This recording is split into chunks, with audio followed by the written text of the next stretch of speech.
From ABC News.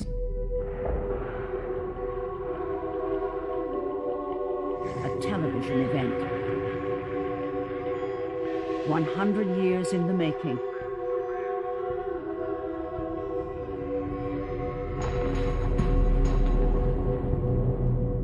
The century. October 1944. Private Joe Wheeler and thousands of his fellow American soldiers are under devastating fire from German artillery as they fight their way across Italy. Half a world away, his brother John is in his own race to stop Hitler. John Wheeler is a physicist working on the Manhattan Project to develop an atomic bomb before Hitler does. They are driven by news from the front. From the battlefield, Joe sends a postcard to his older brother. The scientist understands his brother's message completely. The postcard says simply, "Hurry up." The century. Ultimate power.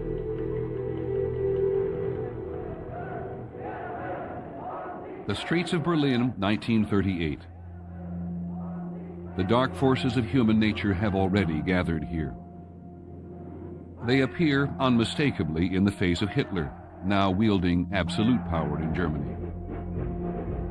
They echo in the footsteps of these men, who will before long make much of Europe their prisoner. They are clear in the growing terror visited on the Jews. There is another force about to be revealed here in Berlin. On a gray December day in a government laboratory, a German chemist split atoms of uranium. In a simple experiment, he discovered the key to unlocking the enormous energy stored inside the atom. In no time, news of the discovery reached other scientists all over the world. The general view was that no one would ever live to see nuclear energy. That was just totally impossible. And all around there was a buzz for a few days that week, and all the experiments had something to show. Couldn't resist talking about it, speculating. War was in the air. The way was very clear from fission to a power reactor and a bomb. And I think people understood that right from the start. And it was clear that there could be an explosive of power far beyond anything that had previously been seen. One man had seen it coming. Leo Szilard had been worrying about the possibility of an atomic bomb for years, when it was still science fiction. Szilard was an eccentric, Hungarian-born physicist who had worked in Germany for 12 years. He was one of the first Jewish scientists to understand that Hitler threatened the world, and he had left Germany in 1933 and was living in New York when he heard the news.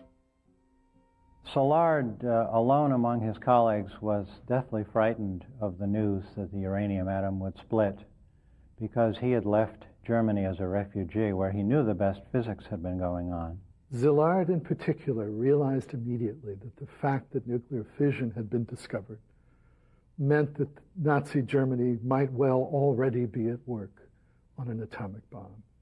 And the idea of a Third Reich with atomic bombs to enforce its horrors horrified him. Szilard, semi-penniless, recent emigre, characteristically thought, how can I reach the President of the United States with this extraordinary fact? And he thought, well, Einstein's famous, let's go talk to him. Albert Einstein and Leo Szilard had been friends in Berlin in the years before Hitler. Szilard took another Hungarian scientist with him to the meeting, the young Edward Teller. He called me and asked me to do one thing he cannot do. He could not drive a car. And he wanted to talk to Einstein, so I was employed as his chauffeur. Einstein was at his summer home on New York's Long Island. The two men recreated the meeting years later as an historical record. Einstein was a pacifist, but he was also a Jewish refugee from Germany, and his fear of the Nazis was profound. Szilard was certain that with Einstein's name on a letter to President Roosevelt, The president would take their warning seriously. The Einstein letter was to be delivered to the president personally, but by the time it got to him, events in Europe had taken a dramatic turn. On September the 1st, 1939, Hitler invaded Poland. In only a month, Poland crumbled and the widespread massacre of the Polish Jews began. The defeat of Poland, I expected, as did everybody. But the defeat of France was a terrible shock. Hans Bethe was another gifted scientist who'd been forced to leave Germany because of his Jewish heritage. He too had fled to the United States. We saw that perhaps European culture would be completely destroyed by the Nazis, who were acting as savages, truly as savages, both mentally and physically. A month after the invasion of Poland, when Roosevelt finally received the Einstein letter, he was not convinced by its urgency. All he did was authorize the formation of a research committee so the scientists could meet with the military. But when Szilard and a few colleagues finally sat down with the Army and the Navy, they were not taken seriously. The Army representative was totally skeptical. Understandably, people were talking about 5-10 pounds of a rather exotic piece of metal destroying a city. And remember, these were men who had just come from Europe. Most of them had heavy accents, Hungarian, Italian, German. They looked like classic crackpots. Szilard is going crazy at this time. He's been living with this fear for years. He hears rumors from immigrant scientists that the Germans are really working. He's becoming more frantic. He's trying to spur his colleagues on to work harder and harder, and at the same time, he's powerless. The refugee scientists in America heard specific news that few people even noticed, and it convinced them of Hitler's intentions about an atomic bomb. The German War Department had taken over the country's finest laboratory, and the Nazi government had outlawed the export of uranium from Czechoslovakia, which the German army now occupied. Czechoslovakia was the principal source of uranium in Europe. There was no doubt that the German bomb project had begun.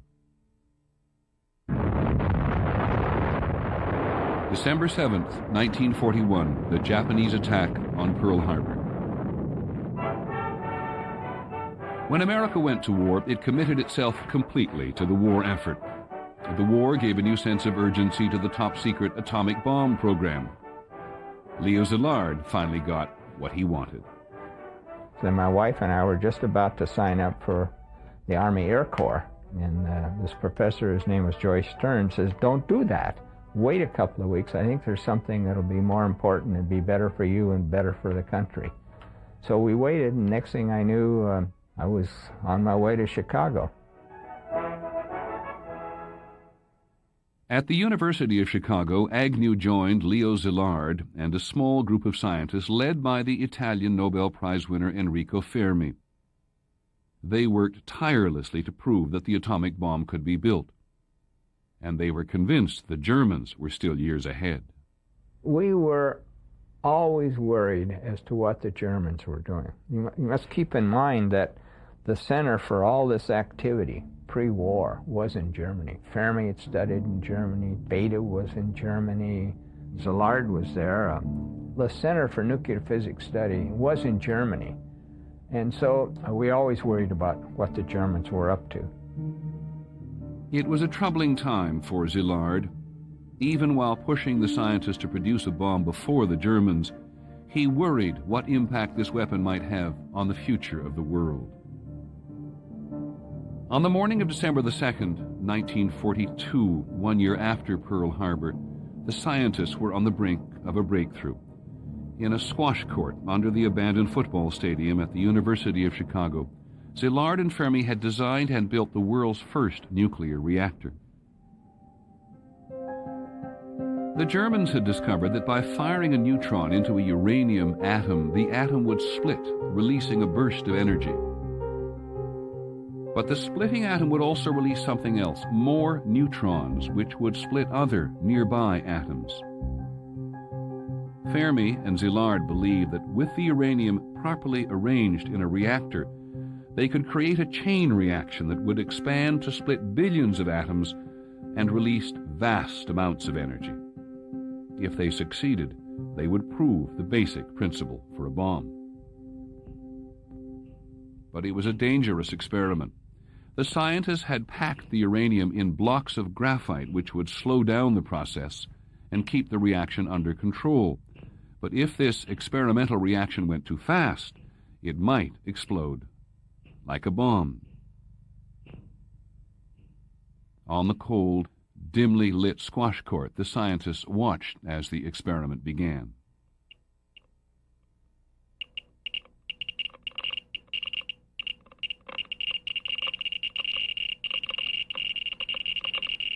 Fermi ran the reactor for 28 minutes. For a moment, these scientists had harnessed the most basic energy in the universe. The atomic bomb was now more than a theoretical possibility. Szilard went up and shook hands with Fermi and said, "I think this is going to be a black day in the history of mankind." He saw that this would lead to a nuclear arms race. He saw that this would spread atomic energy, not for peaceful, but for military purposes. By the end of 1942, the Manhattan Project, as the program was now called, had already been placed in the hands of the military. The man in charge was a hard-driving, decisive Army general named Leslie Groves. His orders were clear: finish a bomb as soon as possible. Within a week of taking over, Groves purchased 59,000 acres in rural Tennessee, where he planned to build a plant to enrich uranium. 4 months later, he decided to buy 500,000 acres in eastern Washington for massive reactors to make plutonium. Groves was a bold and often abrasive military man who did not think much of the scientists. He took an instant dislike to Leo Szilard. Szilard was mortally offended, understandably.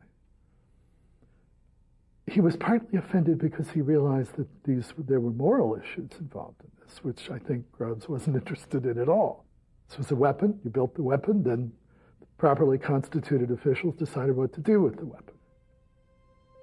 But Szilard understood that it was a weapon that would destroy cities, and that there were weapons beyond it, hydrogen weapons that would destroy countries, and that there were very deep issues about war and humanity and human rights that needed to be a part of all of this discussion. General Groves thought Szilard and his concerns were a danger to the project, but Groves did not understand atomic science, and he knew he needed a scientific director if he was going to have a working weapon.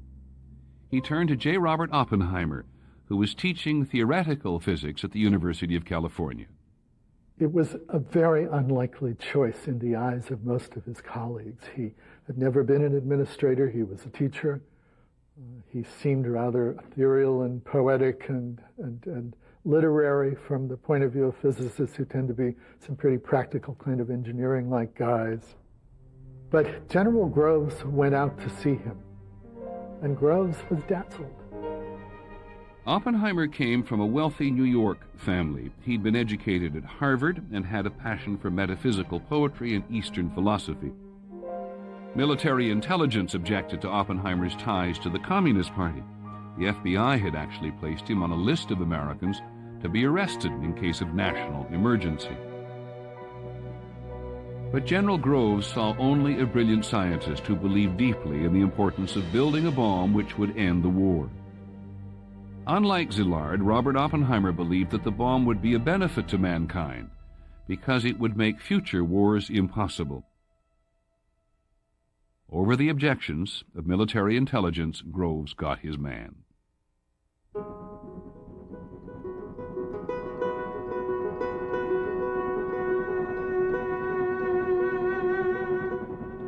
Robert Oppenheimer set out to recruit the best scientific minds in the country for a project so secret that most were told nothing except that their country needed them and they should go to an address in Santa Fe. Boyce McDaniel and Ken Gryson came from Cornell University. Arriving at Santa Fe, it was quite an experience. You know, you're going into a circumstance don't know quite what you're getting into. You're going to be there a long while. It was wild. I mean, we drove on a little highway up to a certain point and then turned off on something that started out being a little dirt road, and we were sure we were lost. And then we climbed a steep, winding road up to a mesa, and we were still sure we were lost. But ultimately, we came to a little guardhouse with a soldier at it.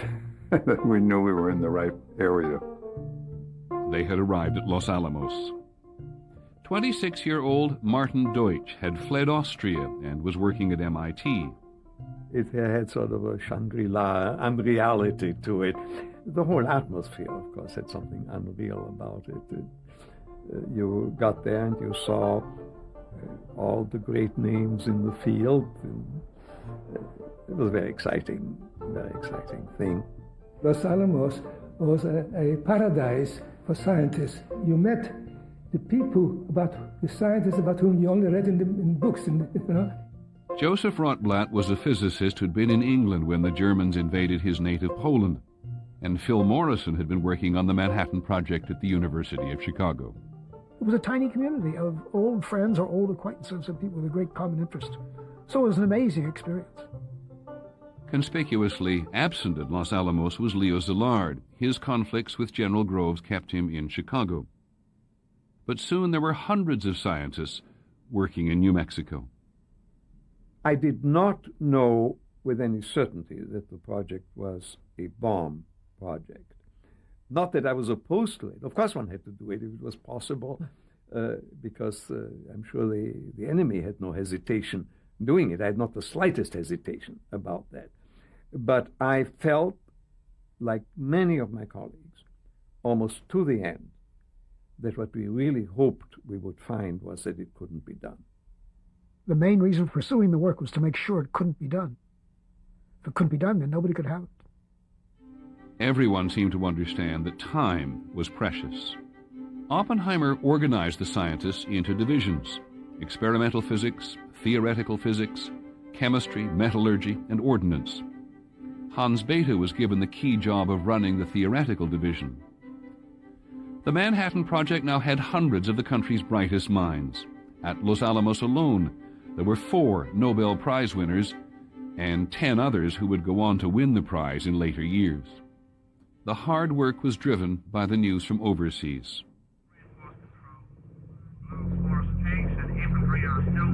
American forces were struggling north through Italy and across the islands of the Pacific. Everyone knew someone who'd gone to war. There was a time when we thought we were losing the war. Because a lot of my friends, gosh, a whole gang of them had been killed in the Pacific as well as in Italy and in Germany. And I think we were just really motivated. You really wanted to win, end the damn thing. We were not living high on a mountainside, ignoring the rest of the world at all. We were very much concerned with the progress of the war. The war was not going well. I was convinced that the Germans were working on the bomb. I thought they probably were ahead of us, way ahead of us. By 1944, the Manhattan Project had been given the military's highest priority. More than 100,000 people were working at half a dozen sites around the country.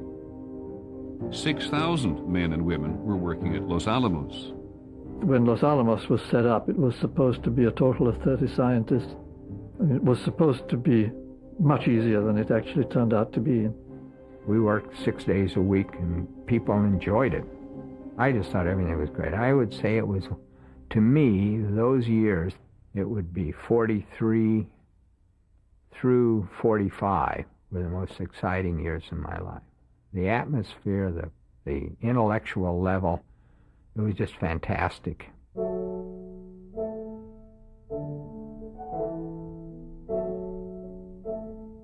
Well, we worked pretty hard, but it was a young community. I was just a kid, just barely finished graduate work. Yes, we worked together and we played together by and large. We weren't parties all the time, but there were pretty regularly people gather in someone's home. We didn't talk business particularly when we were off because we weren't supposed to go around chatting about our work. But we just had a good time. The general was very upset with the reproduction rate at Los Alamos. And they didn't like building these big hospitals and having the doctors and all that. But there wasn't much he could do about that. Of course, everybody was young. The average age was 25. It was such a compelling common bond among us. No one there ever forgets it. Yes, there were hardships. Yes, there were difficulties. Yes, there was an impossible problem. Yes, there were even tragedies. And we knew the whole thing was tragic in its essence. But it seemed to be a necessity thrust upon us by this history.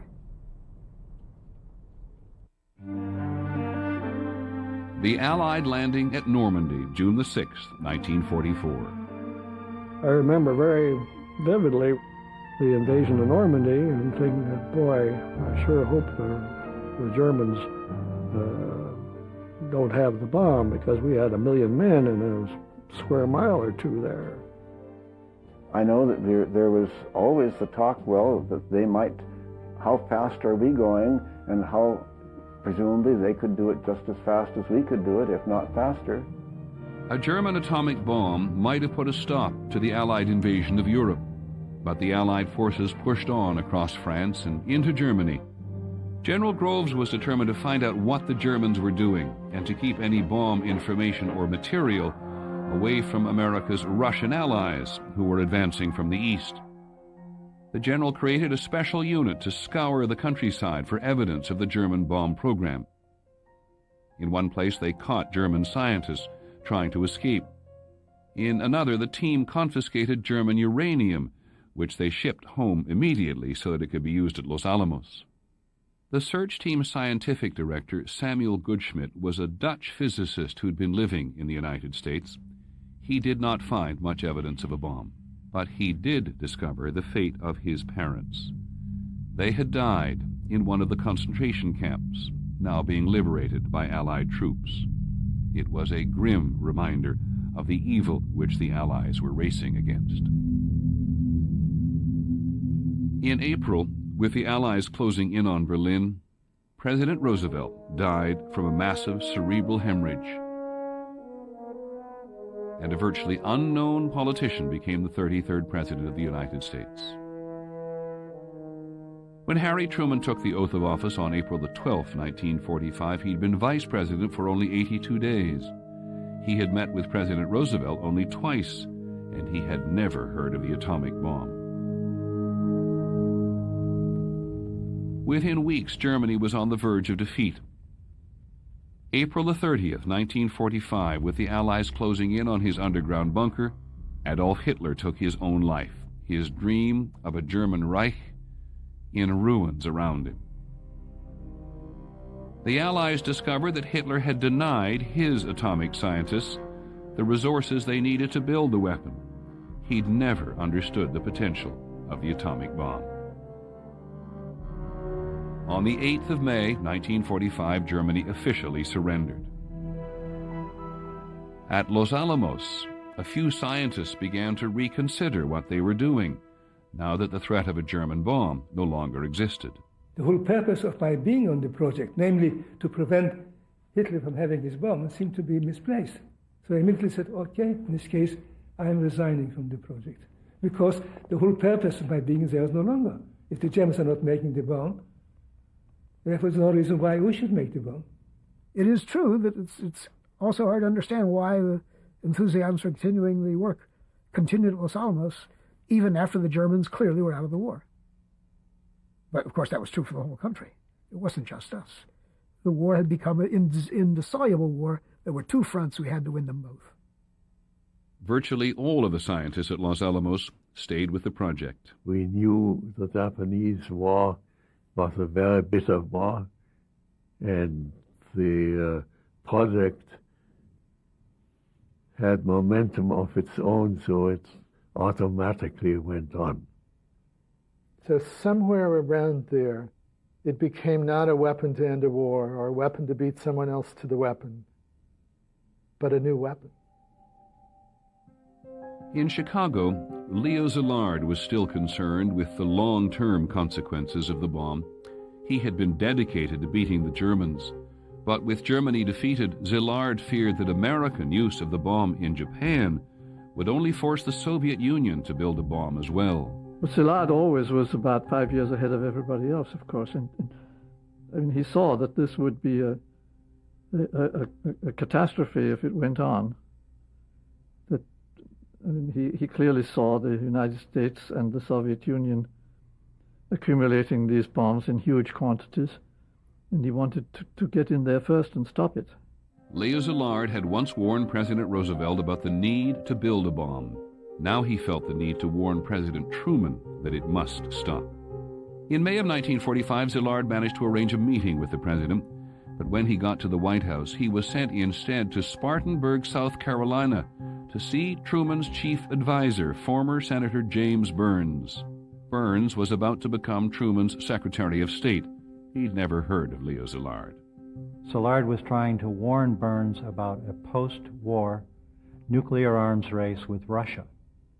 Well, Burns was just the wrong person to talk to.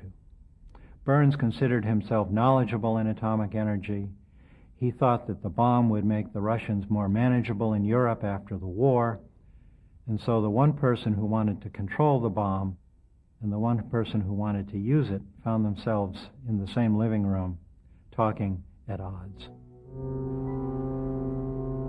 A few weeks later, Burns and Truman left for the Potsdam Conference outside Berlin. President Truman would meet the Soviet leader Joseph Stalin for the first time and consult with the Allies about how to end the war against Japan. Truman knew that a test of the bomb was imminent. The scientists had carved out a test site in a barren stretch of New Mexico desert. Robert Oppenheimer named it Trinity. On July the 11th, Phil Morrison was driven the 200 miles from Los Alamos to the test site with the world's first plutonium core in the trunk. So one fine day, it came the day, and I drove down in the car at 75 miles an hour all the way down to the desert, probably the most dangerous activity that I ever engaged in the war. In the stifling desert heat, they began the painstaking final assembly of the world's first atomic device. Oppenheimer supervised the work personally. The sphere had an opening plug, sort of like a plugged watermelon. It had an opening all the way down, and you would work down through that hole to put the active material in the center. Packed neatly at the center of the thousands of pounds of high explosives was the small plutonium core. But in addition to the precision-made components, the first bomb was put together with cardboard, tissue paper, and household masking tape. 2 days before the test, on July the 14th, the assembled bomb was hoisted slowly into the steel tower. Army mattresses were put underneath, just in case the winch broke. In all, 32 separate detonators would have to be wired to the explosives once it was in the tower. Each detonator was set to fire within millionths of a second. Ultimately, I and 2 young men from my group were the ones to climb the tower and wire up the detonators connected, put them in place on the bomb. And it was a little bit scary being up there with all that high explosive because an electrical storm came up too. I mean, rain and lightning and that sort of thing. So for many hours we were just hanging around there, very, very tense and so on. It was a long, long night.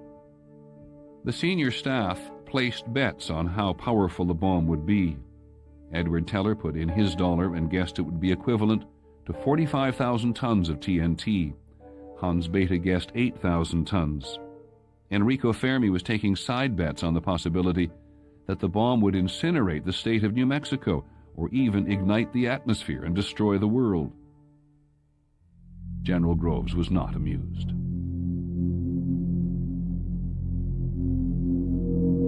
On the day of the test, July the 16th, President Truman was taken on a tour of Berlin. He wrote in his diary, "Never have I seen a more sorrowful sight. I hope for some sort of peace, but I fear that the machines are ahead of morals by some centuries." In New Mexico, all the observers had been given dark welder's glass to shield their eyes. They lay flat in the dirt of shallow trenches to protect them from the blast. At 5:29 a.m., 5 miles from ground zero, cameras inside heavy bunkers were rolling.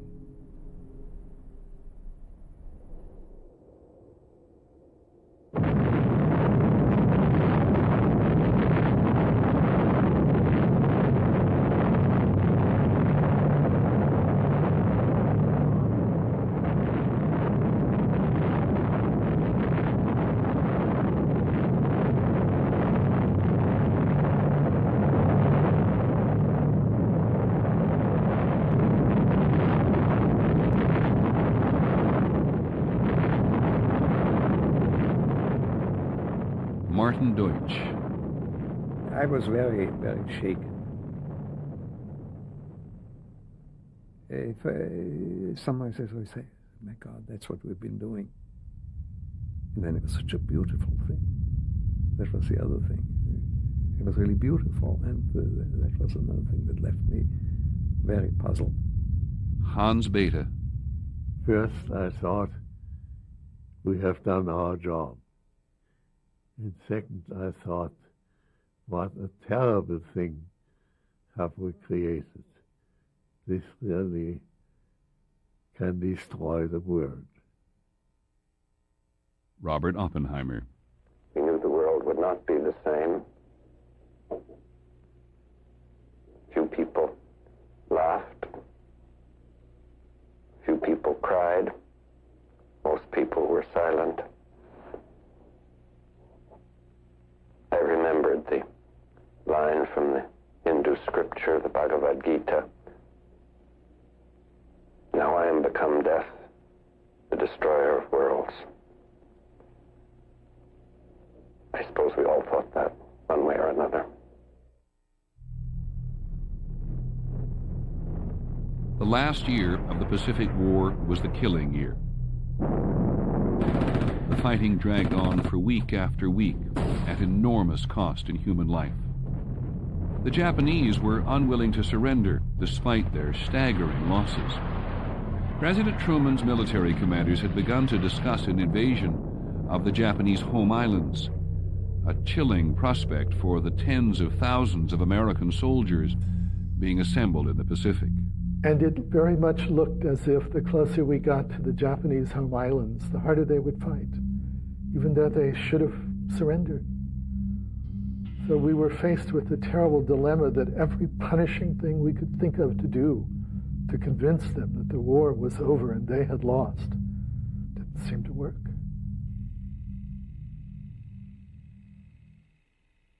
In the summer of 1945, on a small flat Pacific island called Tinian, more than 1,000 miles from Japan, the 509th Airborne Group arrived with 15 special B-29 bombers, each modified to deliver a single atomic bomb.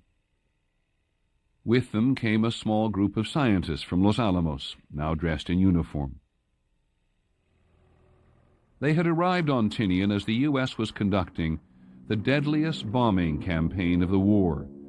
American planes had dropped more than 300,000 tons of bombs on Japanese cities, burning them to the ground. One of the most devastating raids of the entire Pacific War took place on the night of March the 9th, 1945, American bombers burned 16 square miles of Tokyo. More than 100,000 men, women, and children were killed. Once you accepted strategic terror bombing, it didn't make any moral difference whether you did it with one bomb or 500. So there was no doubt the moral step had already been taken when they firebombed Tokyo. That was a demonstration that they were committed to bombing of civilians. And if you did it with regular firebombs, then why not use nuclear bombs and do it more efficiently?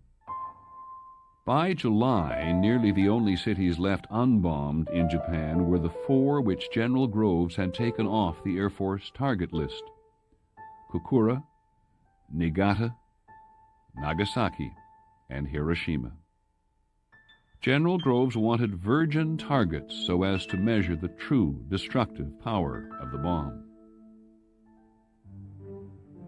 In Chicago, the man who'd done more than anyone else to launch the bomb project had not yet given up his struggle to stop it from being used against civilian targets. Leo Szilard organized a petition from his fellow scientists. To Truman, he was arguing that the bomb be considered with all its moral and political implications, not just as a military weapon, and the bomb should be used in demonstration and not against actual cities. More than 100 scientists working on the Manhattan Project signed the petition, and Szilard sent it off through official channels to President Truman. The president was still in Europe when he approved an order drafted by General Groves to use the bomb as soon as it became available. Szilard's petition never reached him.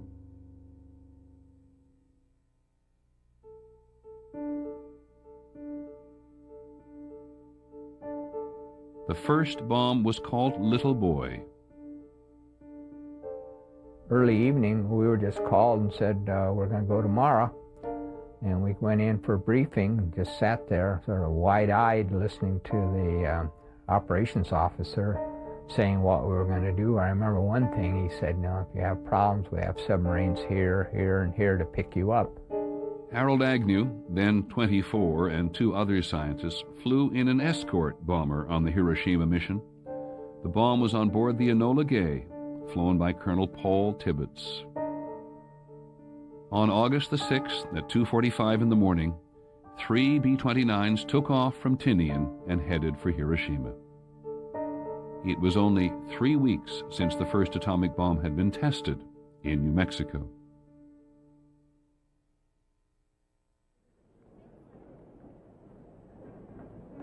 In the port city of Hiroshima, population 300,000, it was a warm, clear morning.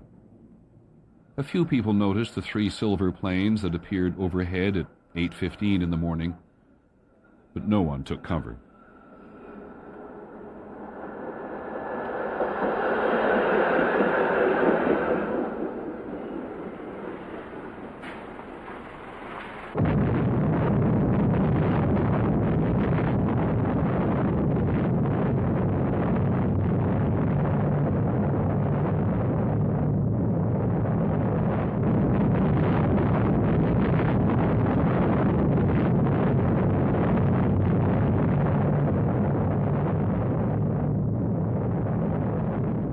Agnew took these pictures from the window of his B-29, 25,000 feet above Hiroshima.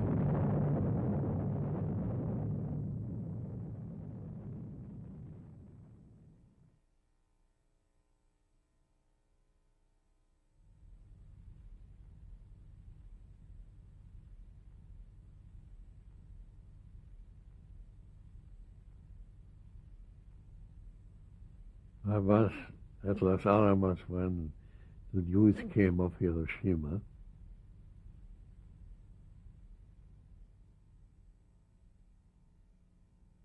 I think we all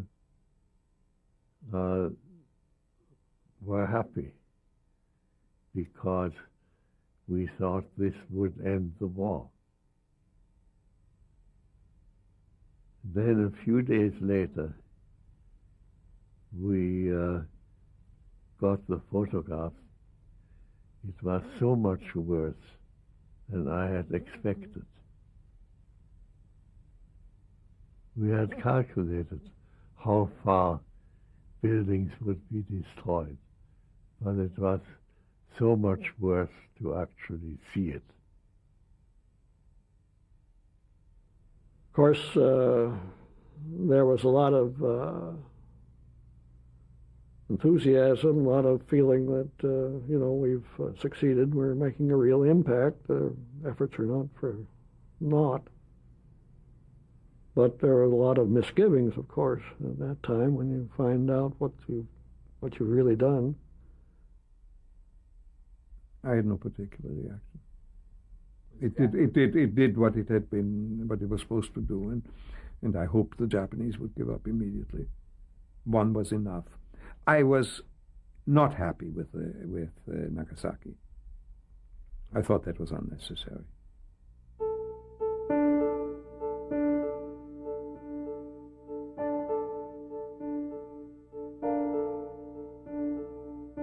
The second bomb was called Fat Man. In Hiroshima, 75,000 people had been killed instantly. In the next 5 years, 125,000 others would die as a result of the bomb. The bomb on Nagasaki killed another 100,000.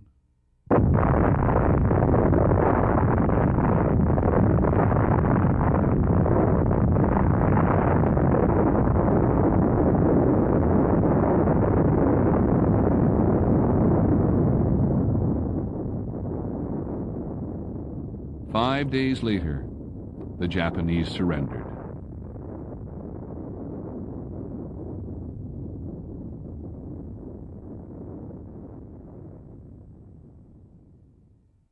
When the race to build the atomic bomb began, the fear was that it would be used in the name of evil. After the world saw what the first bombs had done at Hiroshima and Nagasaki, the fear became that such a weapon existed at all. On September the 23rd, 1949, the Soviet Union detonated its first atomic device. The Soviets got the complete plans of a bomb from their spies at Los Alamos. Their first bomb was based on our plans. Los Alamos not only designed the first American atomic bomb, it also designed the first Soviet atomic bomb. The U.S. responded by developing the hydrogen bomb, 800 times more powerful than the one dropped on Hiroshima. Within a year, the Soviets had a hydrogen bomb. Everything had changed. It was no longer possible seriously to consider world-scale war. In 40 years, there were more than 60,000 nuclear weapons on the face of the Earth. After the Soviets, the French, the Chinese, the Israelis, the Pakistanis, the Indians, the South Africans have all built nuclear weapons. But the bomb has not been used again.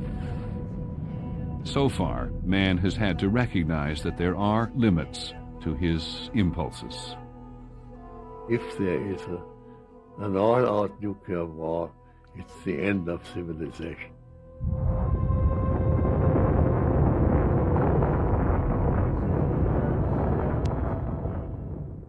I'm Peter Jennings for The Century. Good night.